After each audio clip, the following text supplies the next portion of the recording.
case of the airport, it's even, I don't know, it's harder because, as I mentioned before, someone needs to take responsibility of that. And that means changing the law and maybe take the European model of some airports that it's the airport that take the responsibility and things are better. Of course, nothing is perfect and there are still some flaws, but it's better for the person with disability. So those things that need to come up and to think and to have the will to say, okay, let's change things. So to be more clear about where the accountability and responsibility lies, so that somebody says, oh, this is mine to solve. Exactly. Yeah. And this is the quality of the service that I need to put. So yeah. All Canadian airports will have the same degree and level of quality of the service of assistance, because that's how the airports need to, I don't know. You're listening to the Happy Space podcast, where we achieve performance through inclusive design. Today, we're exploring improving airport accessibility with the disabled with Ernesto Morales. We often travel with the hope of enjoying business or pleasure in a faraway place. But getting there can be stressful. And with air travel, there is an extra level of challenge. Just this week, I learned of a flight from Zurich to Crete that normally takes only 3 hours. It made 5 attempts to land, stopped overnight elsewhere, and ended up right back at the start in Zurich, no less than 32 hours later. A 2019 study by Priority Pass reveals that passenger worries include getting stuck on the way to the airport, missing boarding delays, and getting stopped at security, and of course, things like a 32-hour flight journey. Now imagine how much more difficult it can be if you suffer a disability. The barriers can be uncomfortable, exhausting, and completely prohibitive to travel. I have the privilege of speaking with airports often through my work with the Hidden Disability Sunflower program here in Canada. This work also took me to Madrid and the 2025 Passenger Terminal Expo, where I had the pleasure of speaking on a panel about hidden disability and meeting today's guest, Dr. Ernesto Morales of Laval University in Quebec City. Ernesto is an associate professor in the Faculty of Medicine at the School of Rehabilitation Sciences and brings his experience in design and architecture to improve accessibility. His current research focuses on aviation and will undoubtedly benefit everyone, but in particular, those with disabilities. In this episode, you'll hear about Ernesto's research projects involving airports and airplanes, specifically the bathrooms, and his personal motivation to focus on this area. You'll learn why he thinks his research is receiving the support that it is, his opinion of silent airports, and I also run by my idea of airport calm zones. I hope you'll enjoy meeting Ernesto as much as I did.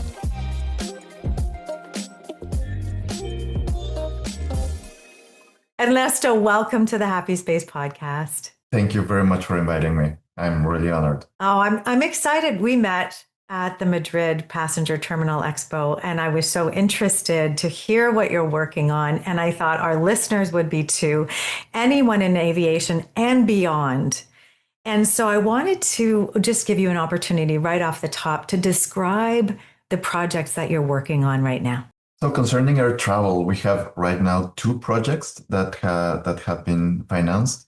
One is inclusive airports, in which we are evaluating and we are developing evidence-based recommendations for the federal government on accessibility.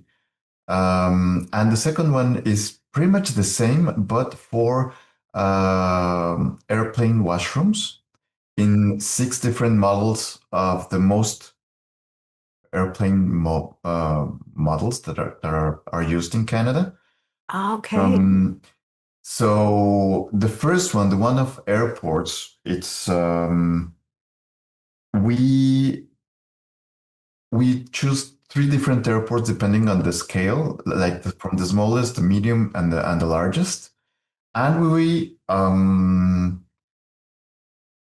decided to invite people with disabilities and tell us which were the things that work, because there are things that work, the things that doesn't or that should be improved, and how could they be improved.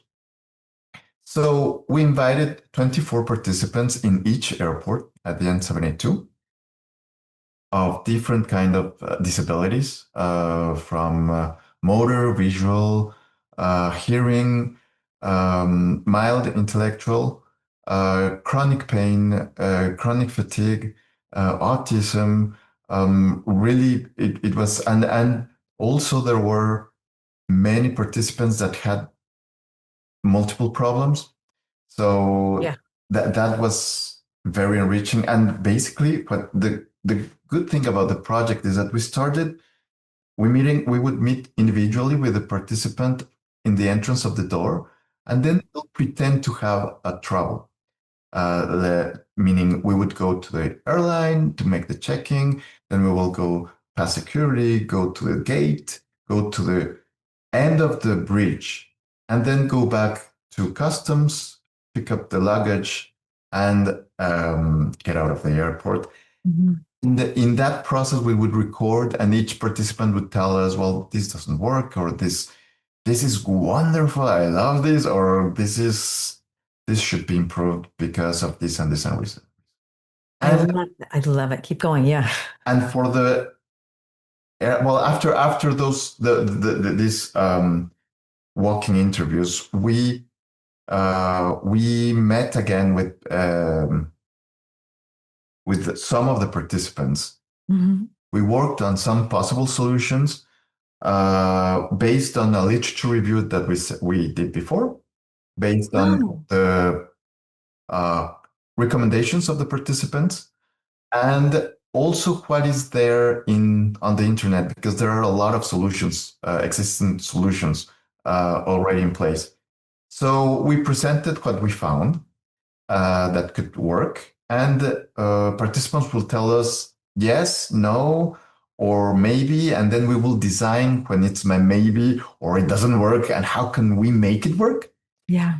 And then once we modified everything, we presented that to the different partners, like the 3 airports, the different agencies, and the airlines. Well, we haven't done the airlines yet, nor all the agencies, but we're in the process.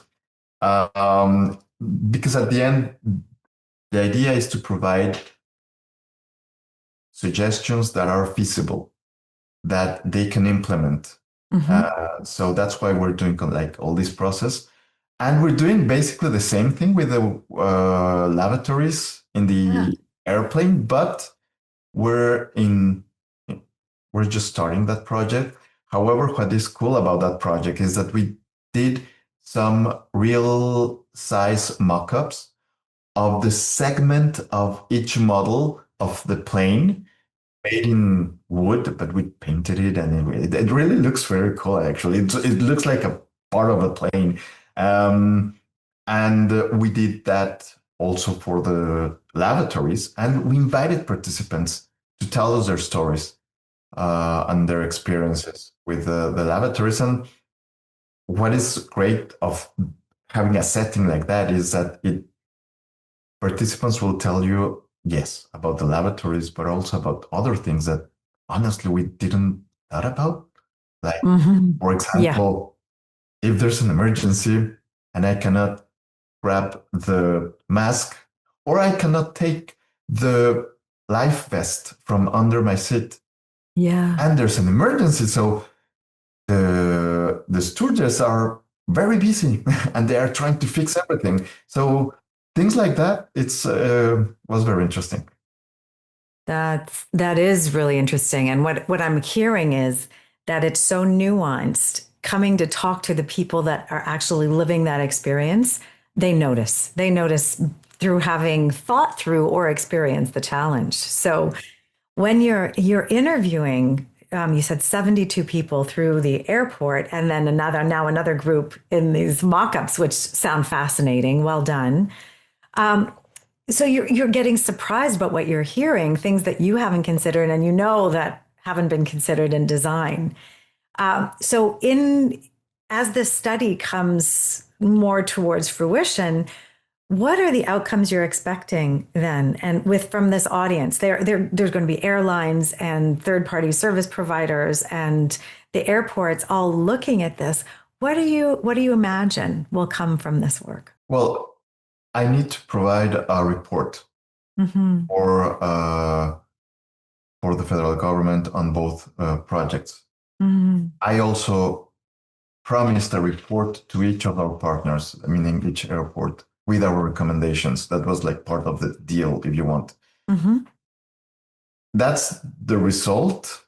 What I'm wishing for is for people to really consider it and make some changes. And however, in the airport, it is a bit more complicated, because what we realized is that, there are things of the physical environment that needs to be improved, and things that we need to live with, like, for example, the really long distances that we cannot do anything about it in terms of we cannot shorten those distances because we have to accommodate these huge machines called airplanes, right? But the problem, I think, in the airports is that there are a lot of people responsible for people with disabilities, and there is not one person or one entity saying, okay, I take responsibility, I'm in charge of them, and I will make sure that they get the assistance that they need.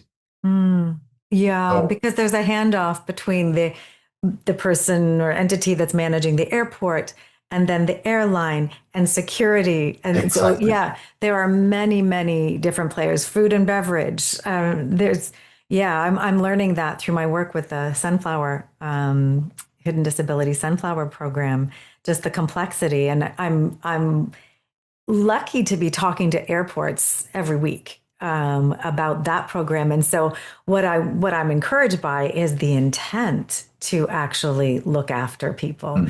So I would echo it, and I have a particular Canadian focus, and as do you. So for our listeners, but by the way, I just tallied, we have listeners from 69 countries. So wow. Okay. yes, I was floored. I thought I should probably look this up. So so we have a global audience, and so I am curious. So there's a report going to the federal government.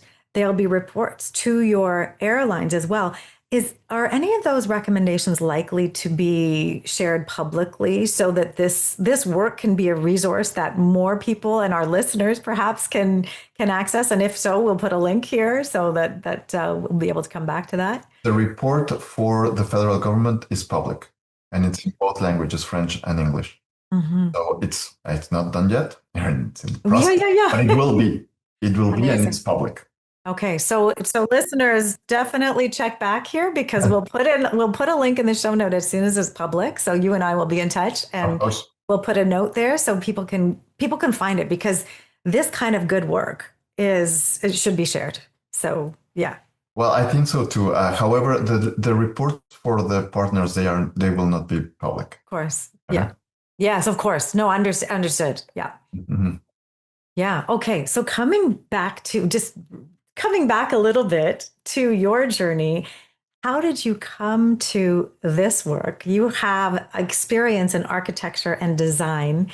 How is it that you decided to bring this thinking and expertise to aviation and then to those with disabilities? Give me a little of your story. Well, aviation was way later. I would say in rehabilitation, because I'm at the School of Rehabilitation of Université Laval, it was because, my mom had cancer, and bone cancer, and it's very painful. And at some point, it was impossible to wash her because it was so painful, and she would suffer a lot. And I was at the end, I was helping the nurse to do it. So in order to make it better, but I was looking at that and this is a design problem. And like my mom, I'm sure a lot of people are still suffering with pain on such a basic activity like just cleaning and right. So that was a strong thing for me that that design needs to address that. And little by little, I did my postdoc. I did another postdoc, and then I found myself in the School of Rehabilitation, and I was thrilled because I was learning so much. Because as architect or designer, you don't know anything about health, and it's such a enriching and warm, and I don't know. It's a world that is very compassionate. There's a lot of empathy. There's I would say people are just wonderful in terms of they want to give the best care possible of people that I don't know suffered an accident and they're in their rehabilitation process. It's also very difficult to see people that are struggling but at the same time, if you can help just a little bit, that's very gratifying. So that was like the way I got into rehabilitation. In terms of the specific project of the airport, actually it was the idea of participants.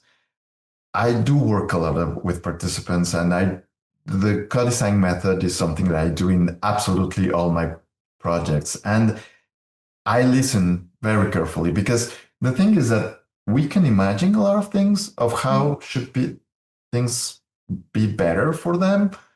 But the reality is that in my case, I think I don't have a disability.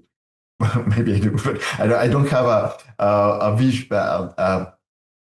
a visible disability. So I can only imagine, but they do know. Their lived experience is amazing, and we should listen, and they are the experts. So the idea of the airport of that was something that we should look at came from them. How did that happen? How did it come from them to you? The previous project that I did was exactly the same for the federal government, but on heritage buildings to provide evidence-based recommendations on accessibility for heritage buildings. So when, again, we would be walking with them in the heritage sites like in Quebec, we have that in Quebec, and they will tell us, and we will talk about a lot of things. And at some point, they would mention, you know what? Because heritage, for some reason, it's related to tourism, and tourism trips, and then to airports. Yeah, I see that in the disabilities disabilities work too. I mean, the initiative started at Gatwick, and then it moved out with transit, and then it's destinations, events, the places people want to go. And the belief that it's a right to travel and experience these things. And so it makes complete sense what you're saying there, that natural flow. I'm curious now as I think about research, and this, I'm currently studying with Andrea de Paiva, who's a professor of neuroscience for architecture in a program designing with the end user in mind.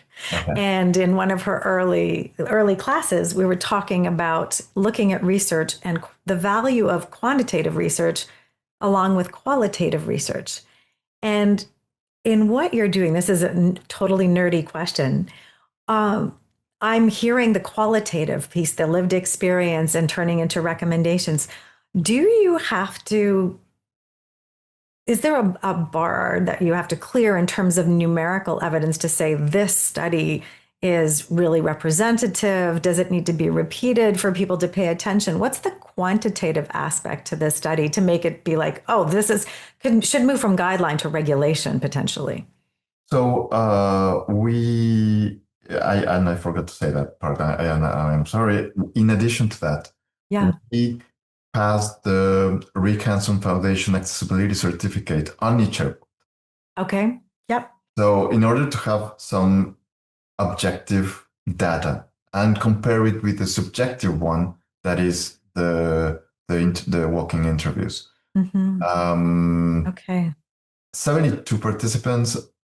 It's a lot. Okay. It's really a lot because interviews were about 2 hours, 2 hours and a half, depending on the size of the airport.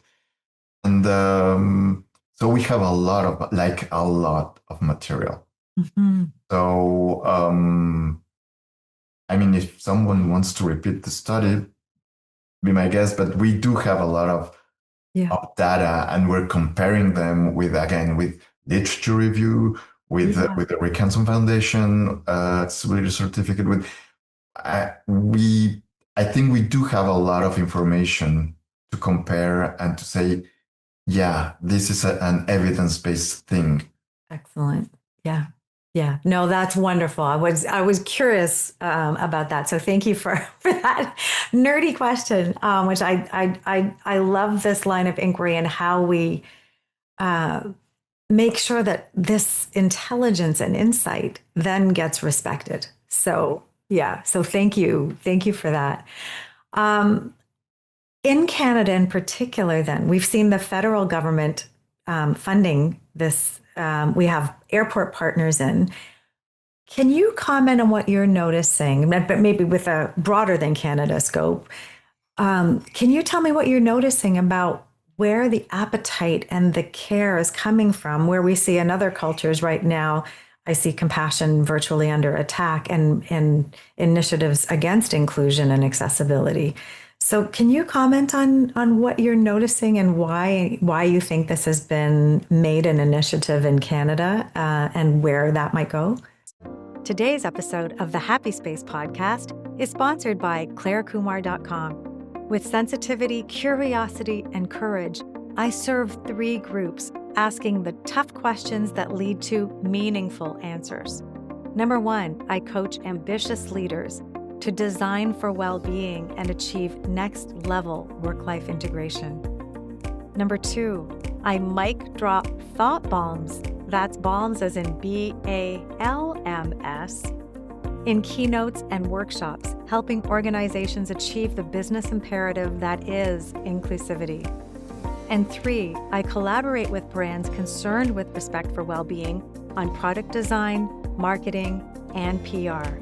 If any of this piqued your interest, come find me at clarekumar.com. I'd love to speak with you. Designing inclusive performance together will lead to the richest results. Well, I think with the approval of the law of the Canadian Act on Accessibility in 2019 to promise completely accessible Canada in 2040, that I think is the main incentive of everyone to say, yes, let's do this. Because they had to come, I mean, and the airports are federal, right? So yes. Yeah, there's federally regulated organizations that have this mandate very clearly. And so I see that as a driver. And when I'm in conversation, I see that, yes, as a driver that gives deadlines. And as a productivity expert for 20 years, I know the value of structure in moving things forward. Mm-hmm. Even in the legal process, let's set a court date. Now we're going to have a conversation. You know, that structure is there. I also see and hear the commitment, and I work with people in all around the world, but in the US as well, who are, never mind what's happening out there, our commitment is strong and the people's intent is strong to care for each other. So I'm seeing the marriage of the two, the legislative and the moral imperative and the compassionate immersion of compassionate culture into practical actions we can take. So, yeah. And honestly, I think in that sense, in terms of compassion and empathy and inclusion, I would say that Canada is one of the best places to live in. Honestly, we have a lot of problems as well, but compared to other countries, we're good. We're in a good place compared to others. There's a lot of things to do. Of course, there's a lot of work to do. Yeah. But for example, the fact that the federal government is investing in research to base their legislation on research, well, that's what research is about, right? That's why it's useful research. So, yeah, there's a lot of things to do, but in that sense, and compared to other countries, I think we're in the right track. And and the fact that I think it's a wonderful country to live in doesn't mean that we will stop and like do nothing. No, we will work and we will work very hard, and that's what we're doing. But but yeah, there are other countries, unfortunately, that it's not the same thing. That's right. That's right. Within the federal government and where the funding is this coming out of transport? Is it coming out of well-being? Is it coming out of accessibility? Where is your research being funded? By Accessibility Standards Canada. Okay. However, the priorities of Accessibility Standards Canada come from different ministries, like, for example, Transport Canada. Mm-hmm. They are the ones that are interested in all these regulations for the lavatories, but also for the airports. Yeah. And they are working side by side with Accessibility Standards Canada. Yeah. Oh, that's great. I think that it's really interesting to look at because it needs the attention of, like you're saying, we need the one person to be kind of owning the conversation, but then it's intersects with health and well-being, with and the different verticals that we have. So I'm curious even at a municipal level. I live here in Toronto. We don't have an accessibility officer. We have a team of people and one email that you don't know who you're having a conversation with. So it's really interesting to look at how it's emerging, even in a country that is rather forward thinking on the topic. What I love about aviation is that it's connected. The world is connected through aviation like no other industry, maybe shipping, but it's, I think this is where we're at the forefront of the conversations and where I'm looking for your research to then spread, to have influence even more so.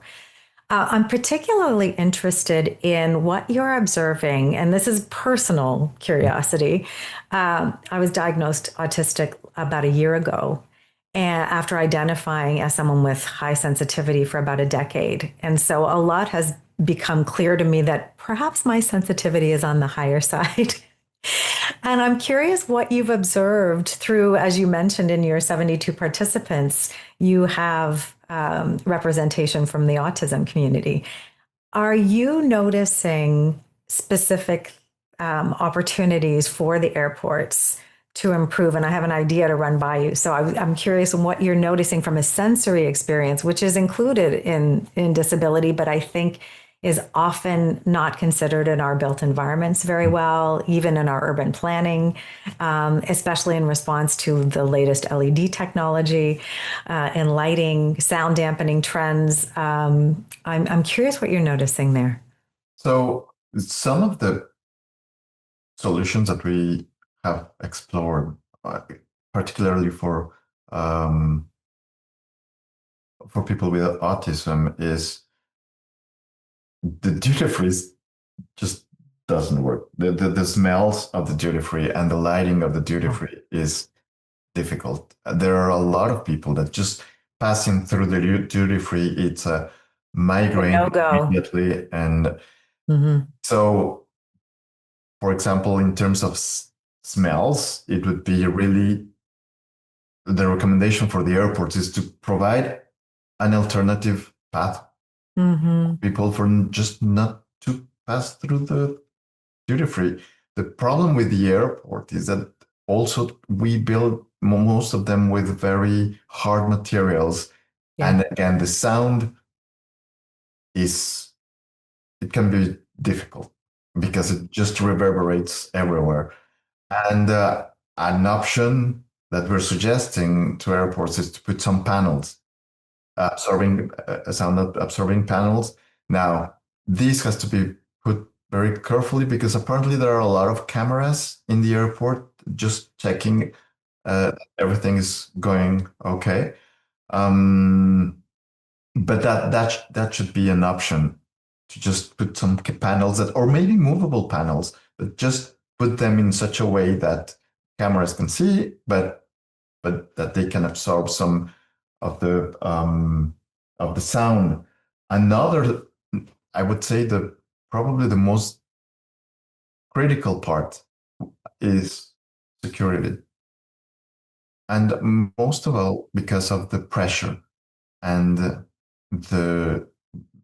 because officers will tell you, empty your pockets, take out your belt, move to the other one, to the next thing to do. I mean, that part for everyone. You don't have to be. Yeah, that's right. It's very stressful, and even though you didn't do anything wrong, but still it's stressful. And you're being watched. There's the observation piece too. You know, that's a moment of heightened eyes on you, right? Which for some people can be stressful right there. Of course. What I find really challenging, and I appreciate the design that allows me to unpack my things into a bin without the bin moving, right? That's static. And then now the opportunity to put my bin in the queue. But this sense of juggling things while moving is, for me, very overwhelming. I'm bound to drop something and I like things very ordered. I know what's where. And I think there's sort of even some respect for understanding that somebody might have taken great care to have things organized a certain way in their carry-on, for example. You have to pull everything out and short time rummage it, but put it back through. And there isn't we're going to make some time and space for that process as well. That is something that came up a lot. I mean, the order in the luggage, again, like you, a lot of people, they want things to be put it in a certain order, and then, well, they're mixed up. If your carry-on luggage has to go through an extra process of checking, well, then they will have to move things. And again, unfortunately, it depends on the person that will be taking care of you, right? You have the person that is the most, gentle and welcoming and polite. Yeah. And others that not necessarily. Yeah. This is right. And you're subject, and you feel it's one of those places where you don't really have a voice, right? You are now being told and depowered, if you will. And so it's stressful from all those perspectives. I can tell you, having worn the lanyard through security, I have seen the look of recognition on the security person's face of the sunflower, and just an instant softening. Okay. And so there's a powerful tool in, to be able to suggest that, like, let's invite that patience. That our natural tendency as humans is to go to our biases and make assumptions. So I look at the sunflower as a tool to say, can we check those for a second and remember to stay curious? And even in security, we can be secure and kind and compassionate and caring. We can have all of those things. So, because I think I think that one of the characteristics of the airport is that is a very stressful environment. I mean, it's like the hospital. The equivalent of level of stress would be a hospital. Yeah. And the stress can can take out the worst on you. And yes, it's it can invite that dysregulation and an inability to think as well and respond as you would want to because of the pressure. I think I saw a video last week of somebody Some woman assaulting somebody in the security line, like assaulting the security professional. I'm thinking, oh dear, this is kind of going sideways. And Yeah. I've had, I remember in COVID having trying to have a discussion with someone wearing a mask through the plastic, Yeah. and they wanted to, like, I didn't want to shout. I don't want to start a shouting match to be understood. It was there were extra barriers in Of that course. time, even Yes. to staying calm and having that regulated conversation. Um, I have a couple of other questions around sensory experience in airports. One of them is around advertising and retail choices. So I'm thinking of beautiful, lush bath products, and I happen to live very near where they're produced, actually in Etobicoke. Beautiful line of products, sensory overwhelm. And it's part of, I suppose it's also partly magnetic to the store. Bed Bath and Body Works would be another kind of store where scent is part of the experience.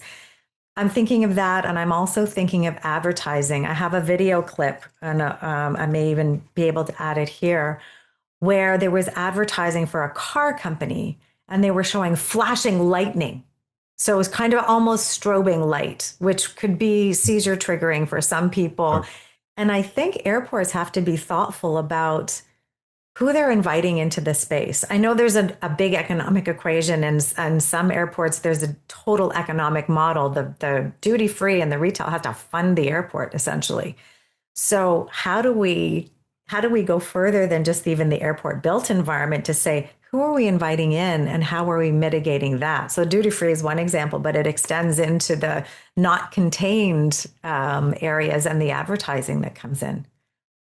Well, that's a tough one. And because basically our understanding was that they are not taking any um, screens off. um, Screens are there, and they will be maybe replaced for newer ones. Yeah. So or my position towards that was okay. So we keep all these screens. Well, let's use it for wayfinding, please, Yeah. because we can use them as with an advertising, but we can use them also if there's a change of gate to put them all together and say there's this announcement, written one. So at the same time in all the screens, so that people will know that there is a change of gate. Yeah. So trying Well, to that's use interesting. Yeah, to make it more useful to the traveler than just a sales exactly. conversation. Yes. That's really interesting. I think too, I think about if we're going to have this sensory assault, and some people can't look at screens. This is where I'm sensing the world is becoming really much harder to tolerate as someone who is sensitive. The amount of input and stimulation, we don't get to insulate from it as effectively. So my suggestion for airports, I hear a lot about sensory rooms. Mm-hmm. Yes, they are. Yes. I want sensory zones through the airport, regular sensory zones, well marked, identified calm spaces, because airports are big. One sensory zone in one wing isn't. It's a nice thought, but we actually need places of rest and respite all the way through, because you might have that assault in one place, that sensory room, you're never going to make it to it, No. right? What are your thoughts on that idea? That's definitely a recommendation that we did Okay. give the airports. However, like everything else, there are some issues, like fire alarm issues. For example, Yes. there are some sensory or calm spaces Mm-hmm. in an airport in which there you have the rooms and the glass, and it's a good lighting. However, it's open in the roof, because if there's a fire, there has to be the sparkling to be able to go to that area as well. Yeah. So Yeah. even though I mean, I don't think it worked very well because of the noise. It let in too much sound in. Of So course. then it needs to be designed even with a little more thought to bring Of just course. the alarm into that space. It's interesting. I've had recent conversations here. I live in this condo, and above my head is a speaker. And that alarm is so loud, it stresses me out. And thank goodness, every alarm has been a false alarm so far. But I actually talked to the equipment installers here and said, okay, can you do something for me? Help me understand the regulations. Minimum 65 decibels in a corridor, minimum 75 in a bedroom. I pulled out my noise meter and I said, that's 101 decibels over my head. And so they actually went into the device, which I'm not able to do, and they put sound dampening inside the device That's good. because I asked for it. But otherwise, 101 decibels, 10 feet from my head. I'm like, what? How is this okay? And then they have a panel. It's 3 buildings shared, 1,392 units or something. And when the panel is one fire panel for all these units. And when they do the shared spaces on every floor, they turn the panel, they disconnect and connect. So I hear it click, click, click, click, pop over my head for, I don't know, 140 floors times 7 click clicks. I'm like, you know what? No. So now they've actually said, we're going to take care of you, and they're going to turn a section of there's 10 floors. For the period of that testing, they're going to turn it off for me. Oh. This is the kind of nuance that costs energy and tension, not a lot of dollars. Mm-hmm. There's a lot of potential care. Absolutely. For people who are able to identify and then design to it. So this is the kind of, I follow these lines of like, well, so what could be done? What could be done? What could be done? And I think there's opportunity. Tell me what you think about silent airports. Well, again, the silent airports, meaning reducing significantly the noise. Reducing the announcements. Yes. Yeah. I think that's the way to go, definitely. And something that needs to be taken also into consideration is sign language. Yes, agreed. For the recordings that we know that are there, and for the boarding thing and for the change of gate as well. But anyway, agreed, fully agreed. I wanted to just add the thing of the washrooms and people with autism in planes, because that's another thing, because in airports it's these huge spaces with a lot of noise and a lot of people, and well, the planes are these small spaces with a lot of noise and a lot of people as well. Yeah. And you're like stuck to everyone. I mean, it's so just everyone is so. And then the washrooms are even smaller. So and full of germs. Yeah. Okay. Well, as I mentioned to you when in our conversations earlier, I've been in accessibility for quite a long time now, and as I started my conversation right in your podcast, I'm learning every time. And in the airport, for example, something that came out was, well, dogs. If I need to travel with my dog because I have a PhD or I have an anxiety problem or I'm autistic, and that helps me very well just to control my anxiety. Yeah. Well, I cannot take my dog to the washroom.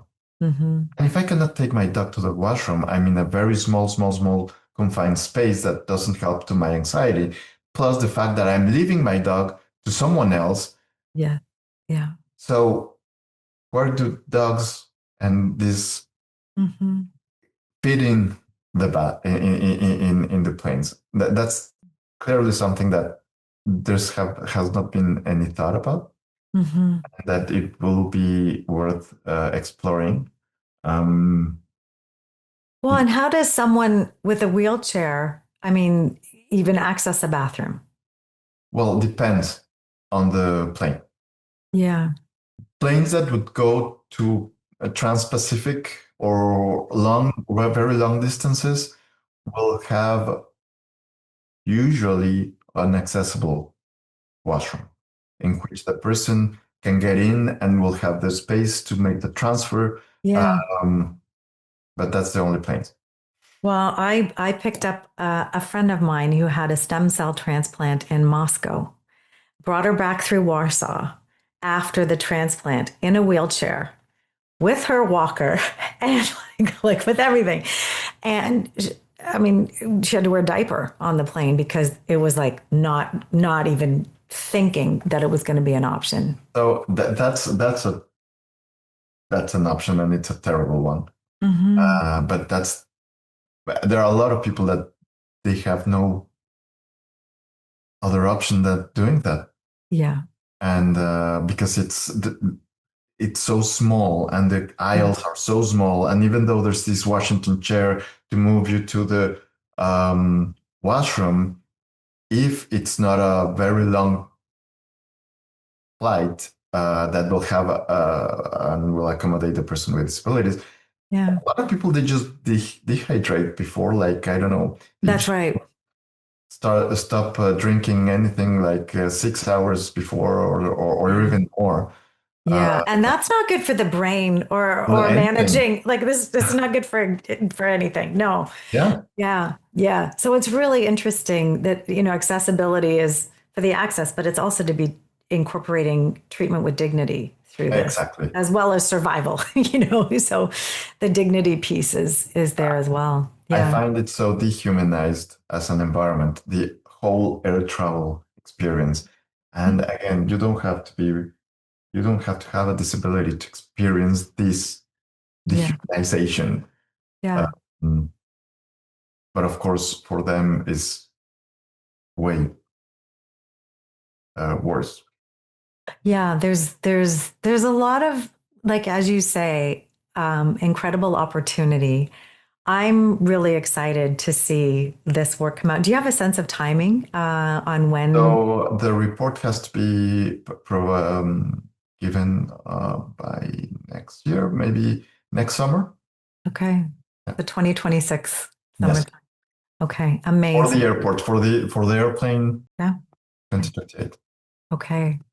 Yeah, I just want to give you some thanks and appreciation for the work that you're doing.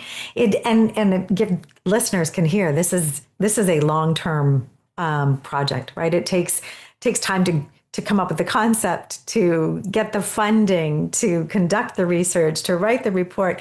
It's several years. Yeah, and also in the case of the airport, it's even, I don't know, it's harder because, as I mentioned before, someone needs to take responsibility of that, and that means changing the law and maybe take the European model of some airports that it's the airport that take the responsibility, and things are better. Of course, nothing is perfect, and there's still some flaws, but it's better for the person with disability. So those things that need to come up and to think and to have the will to say, okay, let's change things.